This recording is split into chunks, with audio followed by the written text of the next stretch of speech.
tengan un buen día, todos y todas las que estén viendo este curso. Vamos a empezar con la primera clase.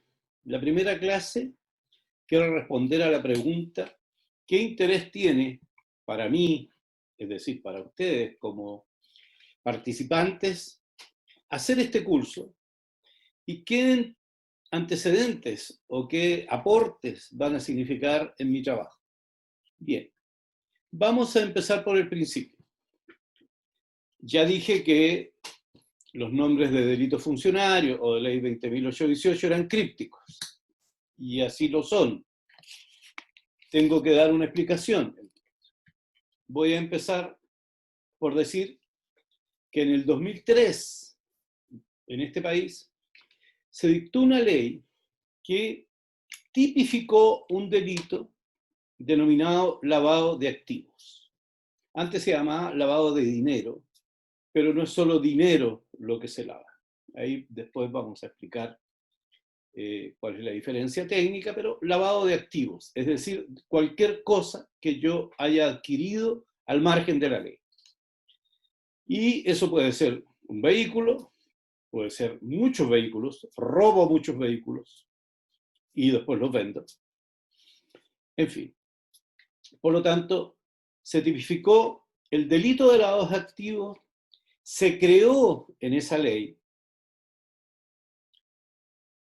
un organismo público que se llama la UAF, Unidad de Análisis Financiero, UAF, la Unidad de Análisis Financiero, a la cual se dotó, entre paréntesis, de una serie de facultades bastante importantes, porque estableció esa ley que una serie de sectores económicos del país, que se denominan desde los bancos, las compraventas de monedas, de cambio de monedas, las automotrices, las AFP, los negocios de venta de bienes raíces, etcétera, etcétera. Hay una larga lista de sectores económicos que están obligados a reportarle a la UAF información que le solicita. Y la UAF tiene atribuciones para solicitarle, ¿no es cierto?, una cantidad enorme de situaciones.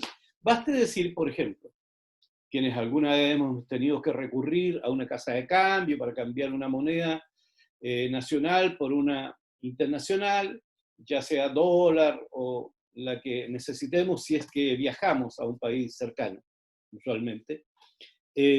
Basta decir que, por ejemplo, las casas de cambio, si alguien pretende cambiar más de $10.000, tiene que hacer la operación, tiene que darle a uno el dinero, los $10.000, pide el carnet, deja establecido y tiene que comunicar a la UAF.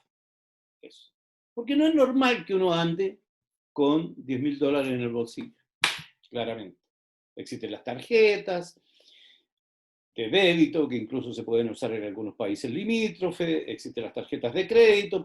Entonces, ¿por qué uno quisiera andar con esas monedas? Bueno, ya vamos a ver que esa es una de las actividades riesgosas. Entonces se creó una ley que castiga el delito de lavado de activos y se creó un organismo para acumular toda la información que pueda ser indiciaria de que en estos sectores se estén usando las actividades económicas para este delito denominado de lavado de activos.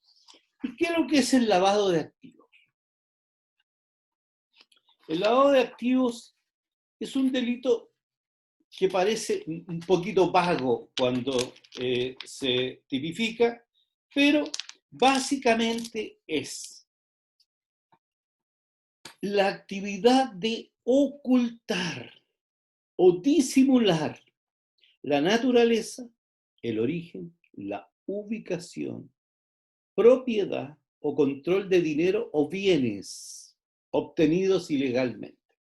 Esta es una definición que ustedes van a leer, por lo tanto, Se las doy simplemente para que digan para que sepan que la ley establece una alta cantidad de conductas. Se las vuelvo a repetir: ocultar, disimular, origen, ubicación y propiedad o control de dinero o bienes obtenidos ilegalmente. Entonces, ¿por qué se llama lavado de activos? Porque estos dineros que yo obtuve ilícitamente, estos bienes que obtuve ilícitamente, los meto en la economía formal y regularizo y hago como que esos bienes están bien obtenidos. Por ejemplo, robo 40 autos, los meto en un taller mecánico con el cual estoy aliado para que los pinten, les cambien patente, graben códigos de producción nuevos, etcétera, etcétera. Los clono, ¿no es cierto? Como se dice, y después los vendo. Los puedo introducir a través de una venta de vehículos motorizados. O los puedo vender en un lugar donde normalmente concurre la gente con plata, va y se lleva el auto, sin preguntar de dónde viene. Y ese dinero que yo obtuve en esa transacción, donde a lo mejor inicié actividades, uso el servicio de impuesto interno entonces, inicié actividades, le doy una factura y la factura después paga impuestos, etcétera, etcétera. Y ya regularicé esa actividad. Y puedo seguir con esa actividad. Hay una cantidad de actividades ilícitas que necesitan para funcionar lavar dinero. O si no, no podrían funcionar a la escala en que funcionan. Quiero decirles que hay estudios que señalan que entre el 2% y el 5% del PIB mundial, es decir, de lo que producen todos los países del mundo, es fruto del lavado de activos. Es una inmensa cantidad de millones. Son 2,3 billones de dólares. Mucho más que el presupuesto de este país. Mucho más.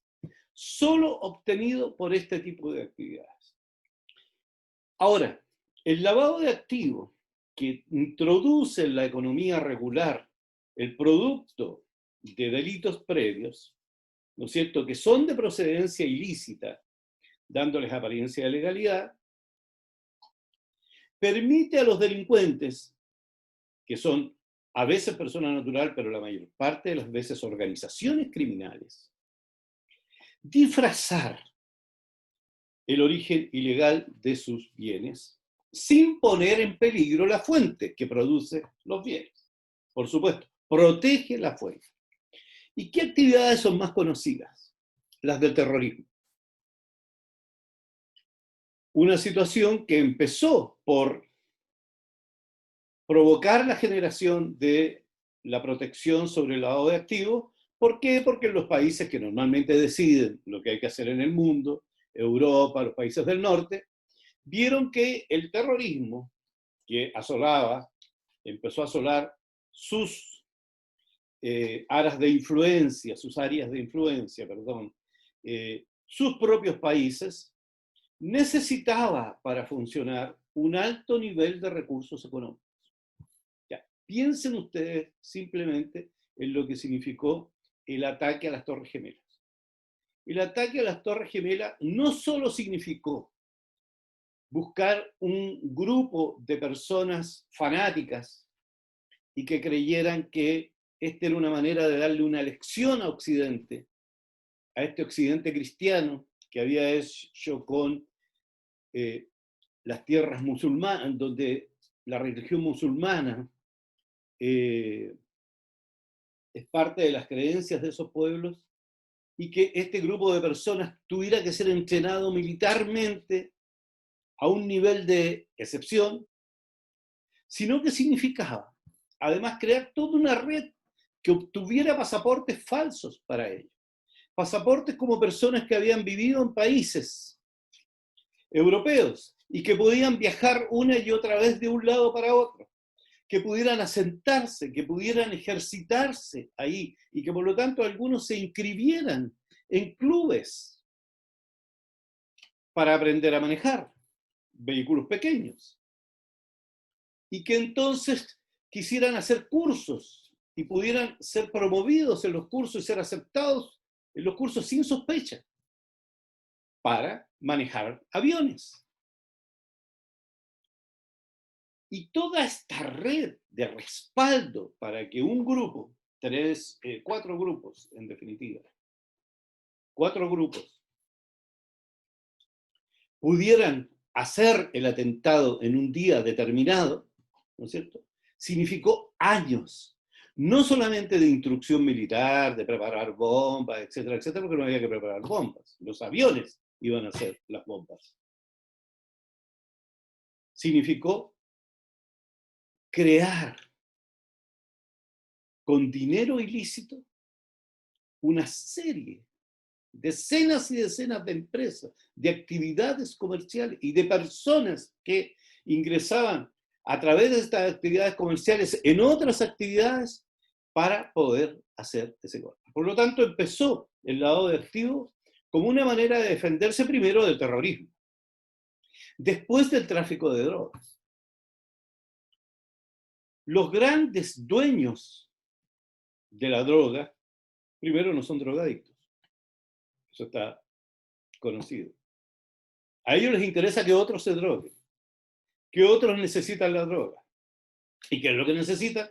Nuevamente, poder plantar en lugares determinados, tener mano de obra que sea fiel, a la cual tratar bien, a la cual proteger, a la cual si le pasa algo, si la justicia le llega, su familia pueda ser protegida, etcétera, etcétera.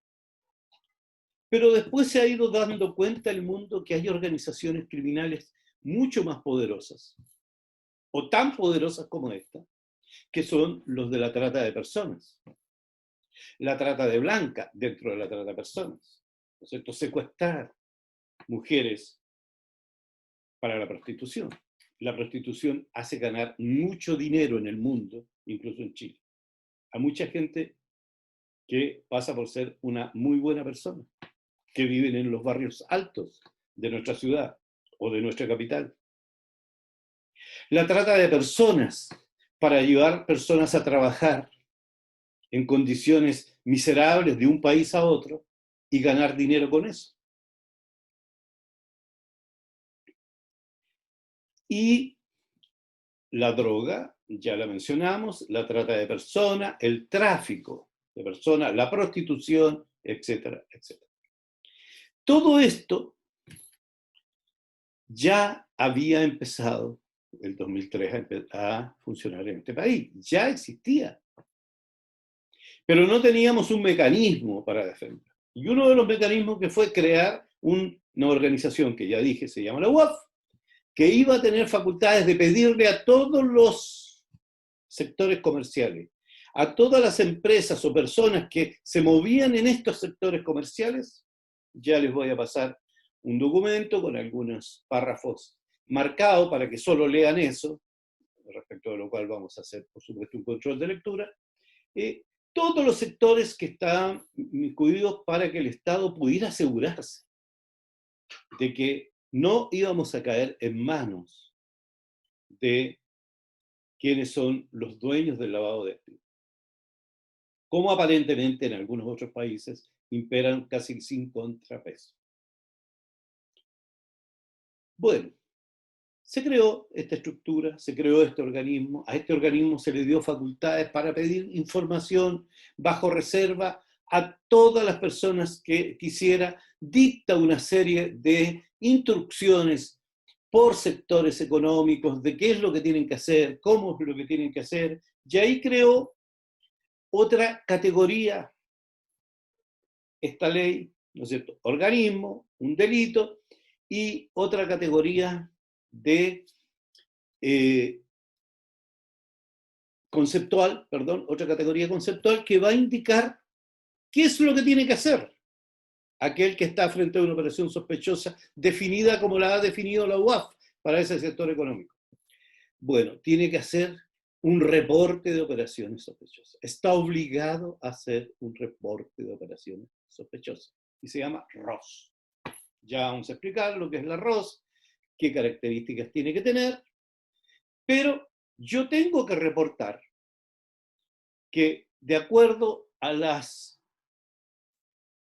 indicaciones de la UAF, ha pasado por mi negocio una persona que compró, por ejemplo, un BMW del último año que se está vendiendo y pagó en efectivo. Y me permitió, por supuesto, que yo verificara si acaso los billetes eran originales. Dijo que tenía una actividad comercial, que vendía, por ejemplo, en La Vega, y que le iba muy bien, y por lo tanto lo quería comprar así, porque no quería meterse con bancos ni nada. Bueno, esa operación probablemente se realiza, pero esa venta de automóviles tiene que informar. Y la UAF después junta esto, los mete en base de datos, junta y empieza a verificar qué tan ciertos son los presupuestos que permiten que esa persona sí tenga esa cantidad de dinero y que esa cantidad de dinero sea lícita. Porque uno puede contar cualquier historia. Por lo tanto, eso se llama ROS. Cuando pasa esto, la persona que está en la actividad económica no tiene que ponerse a pensar, ¿será cierto? ¿No será cierto? Mira, no, si el caballero era simpático, mira, pero yo le creo. No. Simplemente tiene que informar. Y la UAF da por recibido ese informe y no le va a contar nada al caballero de cómo sigue la cosa. La UAF actúa hacia adentro. Recibe información, la evalúa y ya vamos a ver a dónde la envía. Pero no le dice a la persona, mire, qué buena su cosa, o no, mire, su reporte es más o menos nomás. Por supuesto, la UAS exige que se le entreguen antecedentes serios, confiables, y no cualquier denuncia, mire, me parece que tal persona, hay mucha gente que se para en la esquina en el negocio tanto y yo creo que puede, no, esas cosas no. Tienen que ser los reportes, vamos a verlo, un poquito más serios. Pero hecho eso, la UAF entra a investigar, entra a pedirle a otros sectores, a organismos públicos, información sobre el personaje o sobre la empresa. Al Servicio de Impuesto Interno, a Tesorería, a aduanas, a los bancos, a la superintendencia de banco, a la superintendencia de AFP, etcétera, etcétera, etcétera. Por lo tanto, organismo, competencia, atribuciones, ¿no es cierto? Y cosa que se llama operaciones sospechosas. Pero además creó un personaje. Le dijo a esos que ejercen esas actividades económicas que indiqué, le señaló una cosa. Le dijo, mire, usted tiene que tener un funcionario encargado, un funcionario responsable, en realidad, no un encargado. A propósito de presidente encargado, no. Un funcionario responsable. Usted tiene que nombrarme a alguien a través del cual usted, gran empresa, gran comercio, etcétera, etcétera, actividad comercial, me tiene que hacer los reportes. Yo me voy a entender solo con él. Usted lo nombra, tiene las atribuciones para hacerlo, yo me voy a entender solo con él. Y empezó a funcionar la ley. Y en el 2016 ya en este país habían pasado suficientes cosas para darnos cuenta que lo que decíamos por allá por fines de la década del 90 y en los principios de los años 2000, yo me dedico a temas de probidad, de ética pública, de lucha contra la corrupción, que lo que se decía que este era un país no corrupto, empezó a requebrajarse.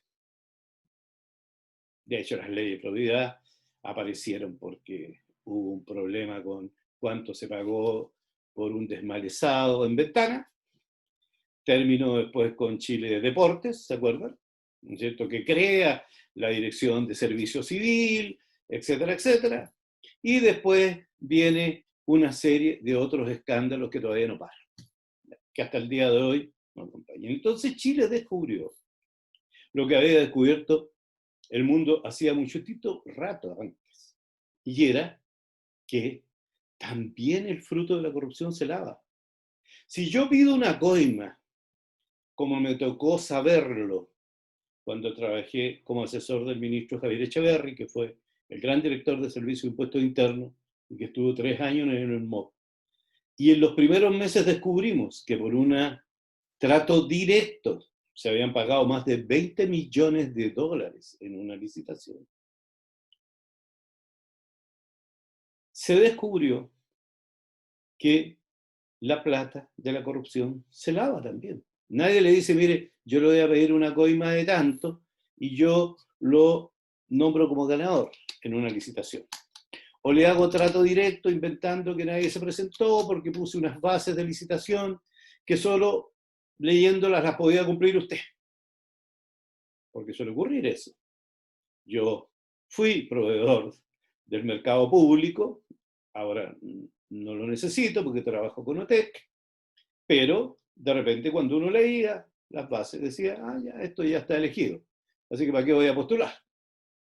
Trato directo si no postula a nadie, y el trato directo, bueno, yo se lo doy a cualquiera. Bueno, en el propio Servicio de Salud Occidente hubo un caso de lavado de activos donde alguien hacía de manera corrupta algunos pagos. En fin. Entonces, la corrupción. Y ahora entonces, ¿por qué la ley 20.818? Porque la ley 20.818 no hizo más que agregar a la larga lista de sectores económicos que tenían que cumplir con todas estas obligaciones y que estaban supeditados a las directrices de la UAF y que tenían que entregarle la información que les pidiera y cómo se las pidiera y que tenían que tener un funcionario responsable de hacer esas ROS, reporte de operaciones sospechosas. Las siglas no son muy creativas. Agregó a todos los organismos de la administración pública.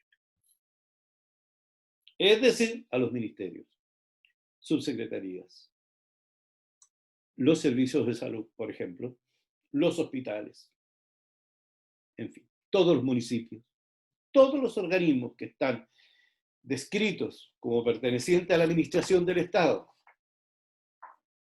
en la ley 18.575, pero olvídense de esto, todos los organismos públicos tienen que tener un funcionario responsable, tienen que cumplir con las indicaciones que le da la UAF para verificar si no hay situaciones de lavado de activos en sus organizaciones y tienen que tener una política para determinar si acaso no ocurren situaciones de lavado de activos o que puedan generar lavado de activos en su actividad ordinaria. Y entonces voy a poner otro concepto que también vamos a ampliar en el futuro sobre la mesa, y es lo que se llaman los delitos precedentes.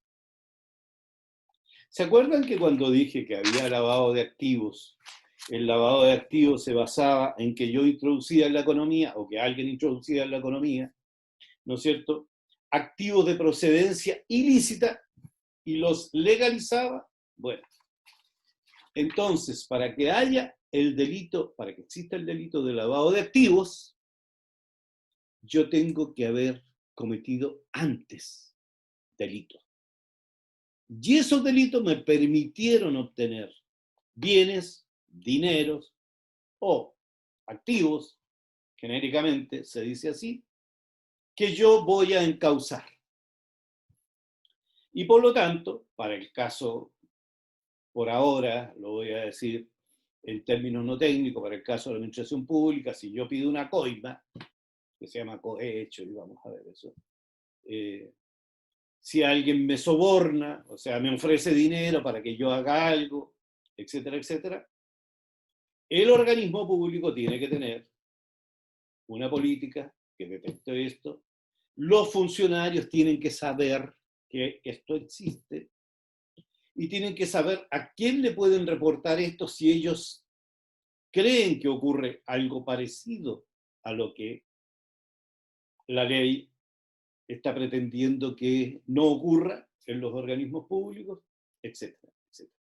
Por eso que ahora explico ¿Por qué esto se llama Ley 20.818? Porque la Ley 20.818 fue la que le dijo al Estado, mire, usted le pide a los privados una serie de cosas que no haya lavado de activos y usted a sí mismo no se pide nada. Qué frescura, podría decir alguien, ¿no es cierto? Era harto fresco.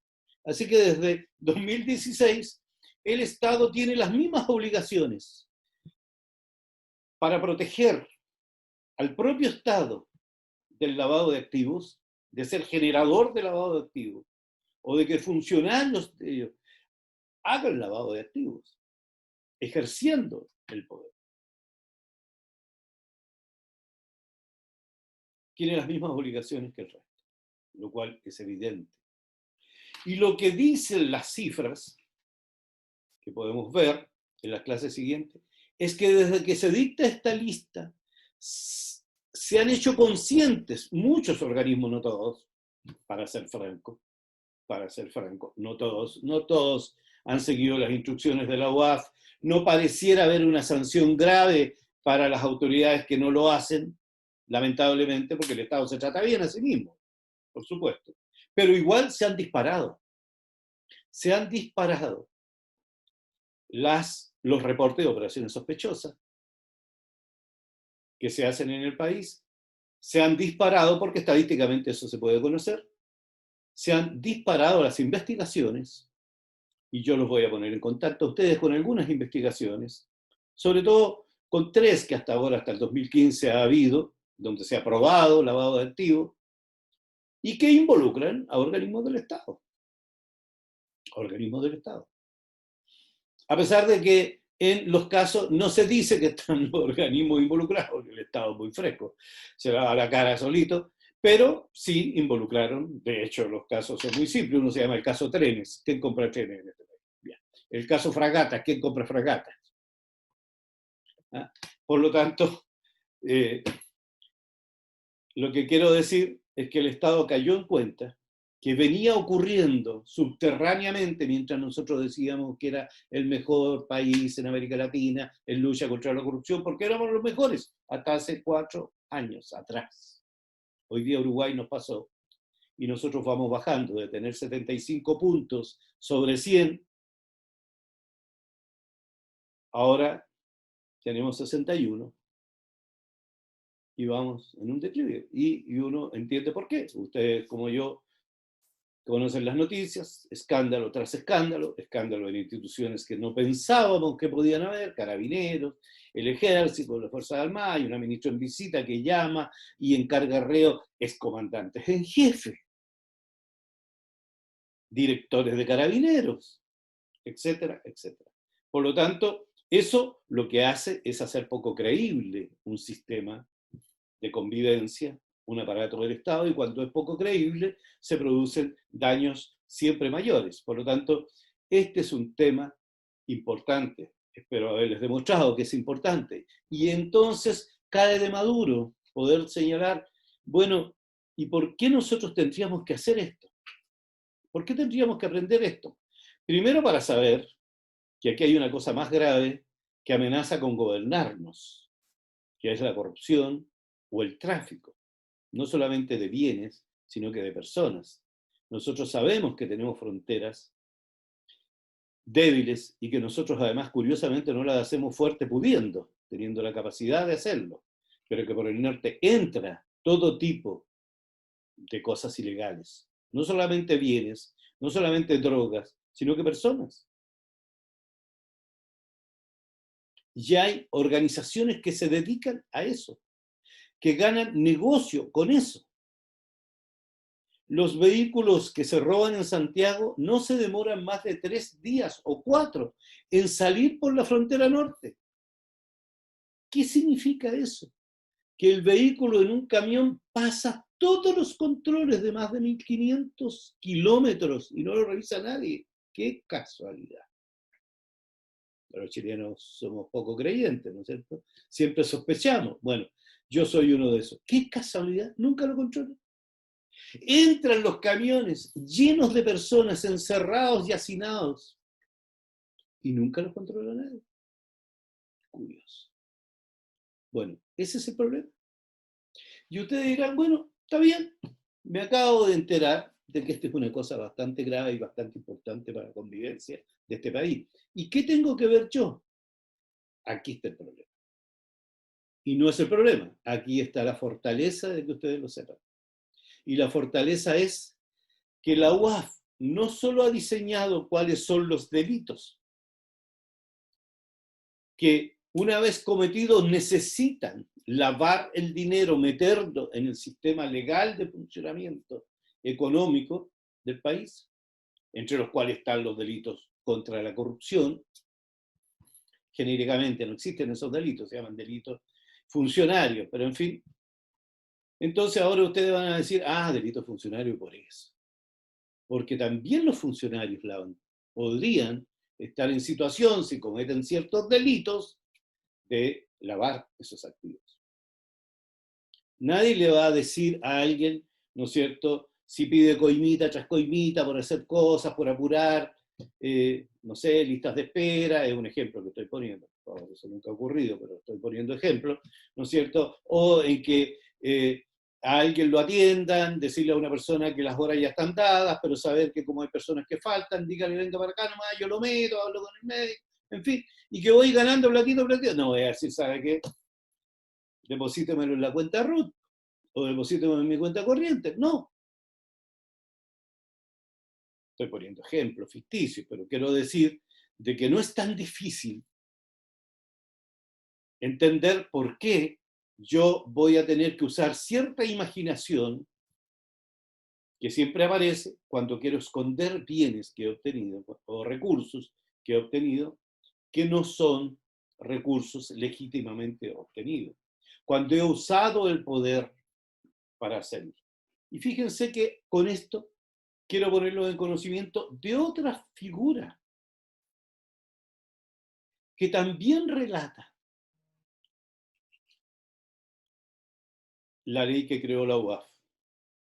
Fuera de señalar que los organismos públicos estaban sometidos a entregar la información a la UAF, que tenían que preocuparse de los delitos precedentes que se pudieran cometer en sus actividades, y fuera de decir que tenían que tener un funcionario responsable que los reportara, que reportara el arroz, ¿no es cierto?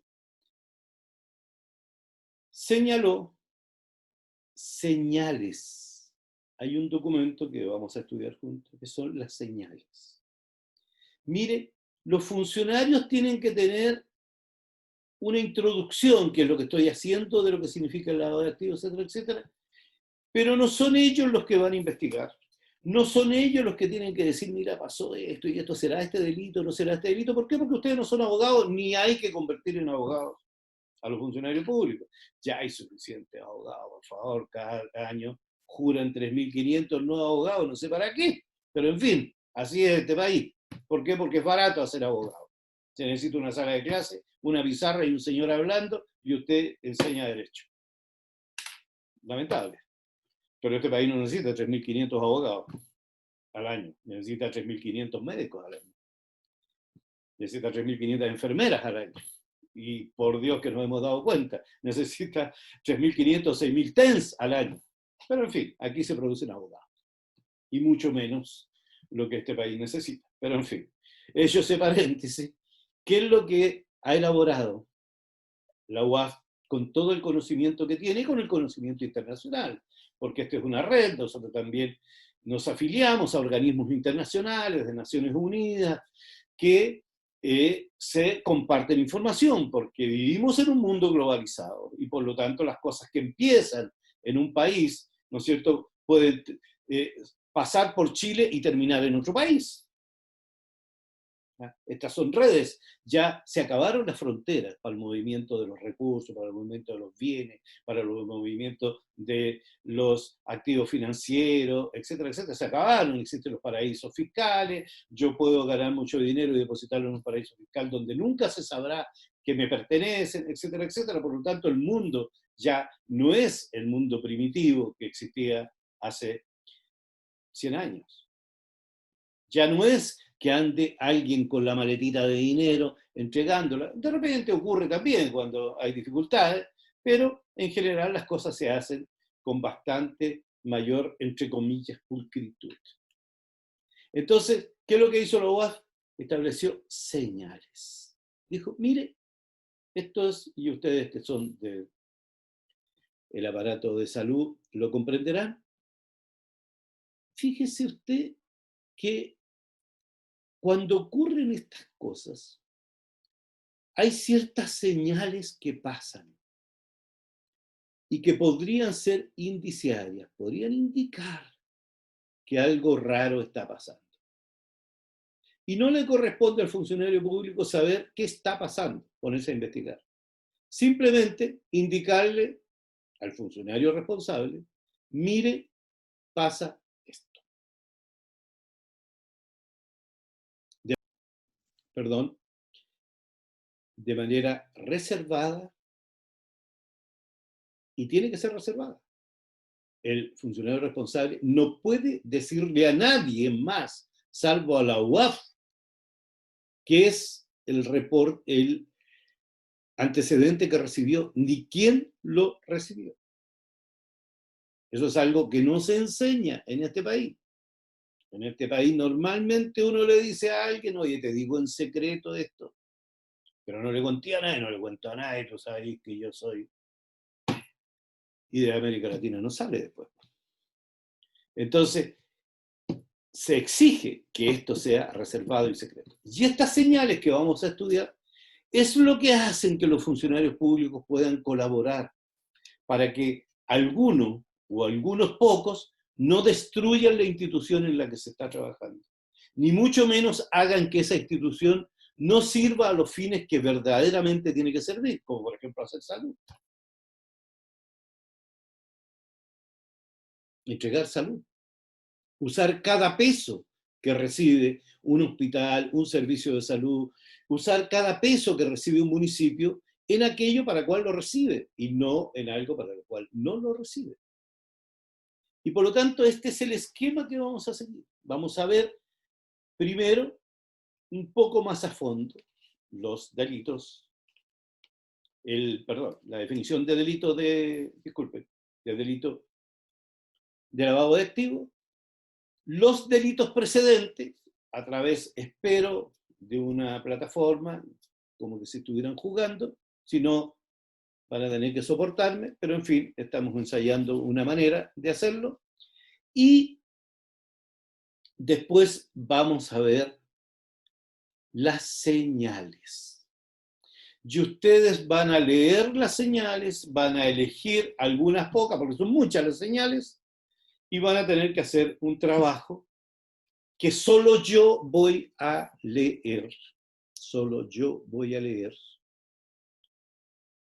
Para que no tengan miedo de decir cosas que sean parte de su experiencia. No estoy pidiendo que desnuden el hospital donde trabajan. No, simplemente si les hace o no sentido esto. Mire, esta es una cosa que podría pasar de las que dice acá.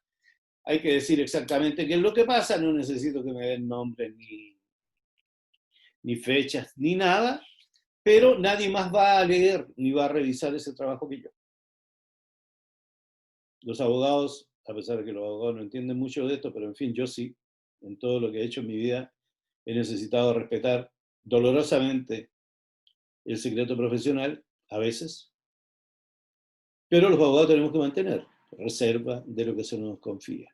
Y para que yo entienda que ustedes entendieron de qué se trata esto y de la gravedad que significa para otros, para terceros, porque los que pierden siempre son otros.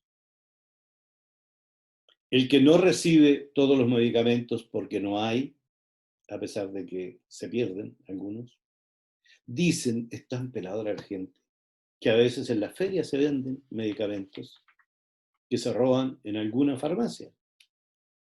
Y no siempre en las cadenas de farmacias públicas, sino que a veces en farmacias de instituciones públicas, de los CEFAM, por ejemplo.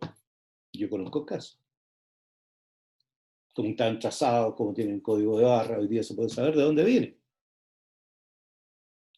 De dónde salió, quién lo vendió, quién lo compró, y no se sabe cómo llegó a la feria, pero Es fácil. Y eso es un hormigueo que significa que muchas veces gente a las cuales ustedes necesitan atender y necesitan atender bien, no pueden recibir esa atención no por culpa de ustedes, sino por culpa de otros.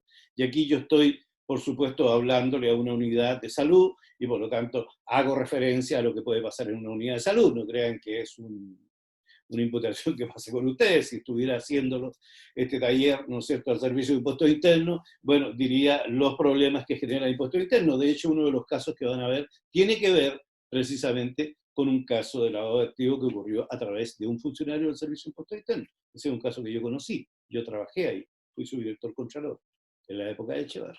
Sí. Por lo tanto, esto es lo que le quería señalar. Ustedes van a poder ver este video, van a poder hacer consultas. Yo, además, desde mañana, ustedes van a poder acceder a algunos pocos documentos para leer lo que significa repasar de una manera más ordenada esto. Son documentos donde yo he subrayado los párrafos que quiero que lean o documentos cortos para ver si esta estructura de lo que significa el lavado de activos y por qué se habla de los delitos funcionarios se entendió bien, y para ver cómo funciona o cómo debería funcionar bien un organismo que quiere no verse inmiscuirse en esto, ¿no es cierto?, a través de que los funcionarios conozcan las señales, y ustedes los han hecho bien. Yo he hecho ya por tercera vez o quizás cuarta vez este taller en el hospital de Melipilla, lo he hecho varias veces en el Servicio de Salud Occidente, y me consta que les ha hecho sentido a muchos funcionarios, y les ha hecho sentido sobre todo en algo que todos queremos tener cuando trabajamos. Es que yo quiero estar en una institución donde yo pueda decir, es un honor trabajar acá, porque yo salvo muchas vidas, porque yo protejo muchas vidas, y no aparecer envuelto después como funcionario de una institución que está en el escarnio público,